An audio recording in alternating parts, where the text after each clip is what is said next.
جب حضرت مہدی کی قیادت میں مسلمان صاحب ایمان اہل عرب یہودیوں اور عیسائیوں کی طاقت سے ٹکرائیں گے تو ان کی مدد کے لیے دو جانب سے اللہ تعالیٰ کچھ بھیجیں گے مدد. ایک تو آخری مرحلے میں مدد آئے گی حضرت مسیح عیسیٰ ابن مریم کا نزول، جو یہودیوں کی طرف رسول بنا کر بھیجے گئے تھے. انہیں یہودیوں نے اپنے خیال میں سولی پر چڑھا دیا، لیکن اللہ نے فرمایا وما صلبوہ وما قتلوہ ولکن شبہ لہم بل رفعہ اللہ الیہ. اللہ تو اپنی طرف اٹھا کر لے گیا. اور احادیث صحیحہ جو کہ ہمارے ہاں متواترہ کے درجے میں وہ احادیث جو صحیحین کی ہیں، ان سے ثابت ہے کہ حضرت عیسیٰ ابن مریم دوبارہ زمین پر آئیں گے. اور یہودیوں کا سب سے بڑا سرغنہ جو خود مسیح ہونے ہی کا دعویٰ کر رہا ہوگا، مسیح الدجال، اسے حضرت مسیح قتل کرے گے. لیکن ایک دوسری حدیث سے معلوم ہوتا ہے کہ مشرق سے فوجیں آئیں گی حضرت مہدی کی مدد کے لیے. یخرجون ناس من المشرق یؤدون للمہدی یعنی سلطانہ. مشرق کی طرف سے فوجیں آئیں گی کہ جو مہدی کی حکومت کو مستحکم کریں گی. خراسان کا لفظ آتا ہے ایک دوسری حدیث میں. خراسان سے سیاہ عالم چلیں گے، انہیں کوئی نہیں روک سکے گا یہاں تک کہ وہ یروشلم میں جا کر نصب ہو جائیں گے. اور حضور کے زمانے میں اچھی طرح سمجھ لیجئے، ہند کسے کہتے تھے حضور کے زمانے میں؟ پاکستان ہند میں شامل نہیں تھا. سندھ و ہند، سندھ ایک مکمل ملک تھا، ہند اس کے بعد شروع ہوتا تھا. یہ راجپوتانے کا اور تھر کا ڈیزرٹ جو ہے، اس سے آگے جو ہندوستان ہے وہ ہند تھا. یہ جو ہمارا پاکستان ہے یہ ہمیشہ ہند میں شامل نہیں رہا. حضور کے زمانے میں بالخصوص سندھ و ہند، دریائے سندھ چلا آ رہا ہے. یہ ساری ٹریبیوٹریز جو پنجاب کے اندر اس کی ہیں، یہ سب ایک علیحدہ ملک ہے جو اس زمانے میں سندھ کہلاتا تھا. اور نمبر 2 یاد کیجئے، اس زمانے میں خراسان ایک علاقہ تھا جس میں موجودہ افغانستان کا 2/3، تھوڑا سا حصہ ایران کا. اور جہاں تک میں تحقیق کر سکا ہوں آج تک، پاکستان کا بھی علاقہ خاص طور پر مالاکنڈ ڈویژن جو اس خراسان میں شامل ہے. خراسان سے سیاہ عالم چلیں گے جو جا کر یروشلم میں نصب ہوں گے. یہاں بھی ایک نقطہ نوٹ کر لیجئے، پہلے بھی یروشلم ہم سے چھینا تھا. کس نے چھینا تھا؟ عیسائیوں نے، کروسیڈرز. واپس کون لیا؟ کس نے لیا؟ عربوں میں دم نہیں تھا، عرب عیاشیوں کی وجہ سے کھوکھلے ہو چکے تھے.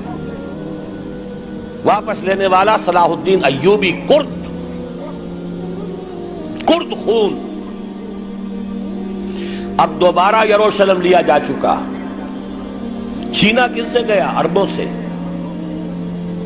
عرب واپس لے سکتے ہیں؟ کوئی اندیشہ اگر ہو سکتا تھا عراق کے بارے میں کہ شاید اس کے ایٹمک دانت نکل آئے، جو سازش کی گئی، جس طرح اس احمق اور پاگل صدام حسین کو دام میں پھنسایا گیا. صدام 100 جال، دام کہتے ہیں جال کو، 100 اس میں جو پھنسا ہے تو اگلا پچھلا کھایا پیا سب اگلوا لیا. اور ہے ہی کون؟ اس کے پاس ایٹمک ہتھیاروں کا ذخیرہ موجود ہے، اور کسی کے وہ ایٹمک دانت بھی نکلنے نہیں دے رہے. پاکستان کے اوپر کتنا دباؤ، اور ہمیں نہیں پتا کتنا کچھ دباؤ قبول کیا جا چکا. یہ تو سبھی مانتے ہیں. کیپ کر دیا گیا، روک دیا گیا، آگے تو نہیں بڑھ رہا، یہ تو سبھی مانتے ہیں. رول بیک بھی ہو گیا یا نہیں کچھ پتہ نہیں. لیکن کسی صورت یہ نہیں تسلیم کریں گے، قبول کریں گے کہ کسی مسلمان ملک کے پاس ایٹم بم آ جائے. یہودیوں کے پاس ذخیرہ موجود، سب جانتے ہیں. بہرحال یہ جان لیجئے اس علاقے سے امید ہوتی ہے سندھ اور خراسان. حالات بہت خراب ہیں ہمارے، اور حالات بہت خراب ہیں افغانستان کے بھی، لیکن حالات کے بدلتے اللہ تعالیٰ کی مشیت کے تحت دیر نہیں لگا کرتی. سیرت نبوی میں مجھے نظر آتا ہے سن 10 میں 10 نبوی ہجرت سے 3 سال پہلے 2.5 سال پہلے کہیں سے کوئی امید کی کرن نظر نہیں آتی تھی کہ عرب میں اسلامی حکومت قائم ہو جائے گی. 10 برس ہو چکے محمد الرسول اللہ کو دعوت دیتے ہوئے، اور ابھی تک بمشکل 125 آدمی ہے. اپنے بل پر اپنے طاقت پر مکے میں رہ بھی نہیں سکتے. کیسے ہو جائے گا؟ کہاں سے ہو جائے گا؟ میں آج پوچھتا ہوں، کوئی سر بتائے کہیں سے کوئی امید کی کرن اس وقت نظر آتی ہے؟ اس ماحول میں لے جائیے. اگلے 3 سال میں کیا ہو گیا؟ پہلے سال 6، اگلے سال 12، اس سے اگلے سال 72، اور بیعت عقبہ ثانیہ ہجرت، اور وہاں سے اب حضور کی طرف سے انیشیٹ شروع ہو گیا، انیشیٹو. تو ہم نہیں کہہ سکتے اللہ تعالیٰ کی قدرت، اللہ کی مشیت. یہ یقین ہے کہ دنیا کے خاتمے سے پہلے نظام خلافت قائم ہوگا، اور تمام دنیا میں ہوگا. ظاہر ہے کہیں پہلے کسی ایک جگہ سے ہوگا، جیسے حضور کے زمانے میں ہوا. اگر بیک وقت پوری دنیا میں ہو سکتا تو حضور کے دست مبارک سے ہوتا. اگر حضور کے دست مبارک سے بھی ایک ملک میں ہوا، جزیرہ نما عرب میں ہوا، پھر حضور کے امتی ہیں نا، ابو بکر ہے، عمر ہے، عثمان ہے، صحابہ کرام کی فوجیں نکلی ہیں، امتی ہیں. امتیوں کے ہاتھوں اس کی توسیع ہوئی. اب بھی یہی ہوگا، کسی ایک علاقے میں ہوگا. میرا گمان ہے، میں یہ یقین سے نہیں کہہ سکتا. گمان بھی میرا ان احادیث کی روشنی میں ہے جو میں نے آپ کو بتا دی اور موجود ہے اس کتابچے کے اندر. علامہ اقبال نے بھی انہی کے حوالے سے کئی کہا ہے، میرے عرب کو آئی ٹھنڈی ہوا جہاں سے، میرا وطن وہی ہے، میرا وطن وہی ہے. اس علاقے سے کچھ ہونے والا ہے اور ہوگا انشاءاللہ. میری زندگی میں نہ ہو، آپ کی زندگی میں نہ ہو، کوئی پرواہ نہیں. حضرت حمزہ تو شہید ہو گئے غزوہ احد میں. 5 سال کے بعد حضور مکے میں داخل ہوئے ہیں فاتح کی حیثیت سے. حضرت حمزہ کی نگاہوں نے، ان آنکھوں نے تو نہیں دیکھا، عالم ارواح میں اللہ نے کیا مشاہدہ کرایا ہوگا انہیں، وہ تو ہمیں معلوم نہیں. بعض صحابہ شہید کر دیے گئے مکے ہی میں. بہت بڑی کامیابی. اپنی جان لگا دیں، اپنے آپ کو کھپا دیں، اپنے آپ کو مٹا دیں. جس طرح روڑی کوٹ کر بنیادوں میں بھر دی جاتی ہے، ہماری ہڈیوں کا چورا بنا کر اور ہمارے خون کے اندر اسے گوندھ کر اگر وہاں ڈال دیا جائے، اس سے بڑی سعادت کوئی نہیں. اس پر تعمیر ہو خلافت علی منہاج النبوہ کی، ہم اس کی بنیاد کے اندر دفن ہو جائیں، یہی بہت بڑی سعادت ہے. لیکن یہ ہوگا. میں نے عرض کیا تھا کہ یقین ہے مجھے کہ ہوگا، اور ہر صاحب ایمان کو یقین ہونا چاہیے کہ ہوگا. باقی یہ کہ یہ آثار ہیں اور احادیث بھی ہیں، اور 400 برس کی تاریخ بھی بتاتی ہے کہ یہیں سے ہوگا. 1000 برس تک سارے مجددین امت عالم عرب میں پیدا ہوئے. 11ویں صدی کا مجدد اعظم شیخ احمد سرہندی کہاں دفن ہے؟ سرہند میں، ہندوستان میں. 12ویں صدی کا مجدد اعظم شاہ ولی اللہ دہلوی کہاں دفن ہے؟ دہلی میں. 13ویں صدی کا مجدد اعظم سید احمد بریلوی، ان کی تو قبر بھی معلوم نہیں، لیکن ان کا خون جذب ہوا دریائے کنہار میں، اور ان کے سینکڑوں ساتھیوں کی لاشیں اس بالا کوٹ کے مقام پر.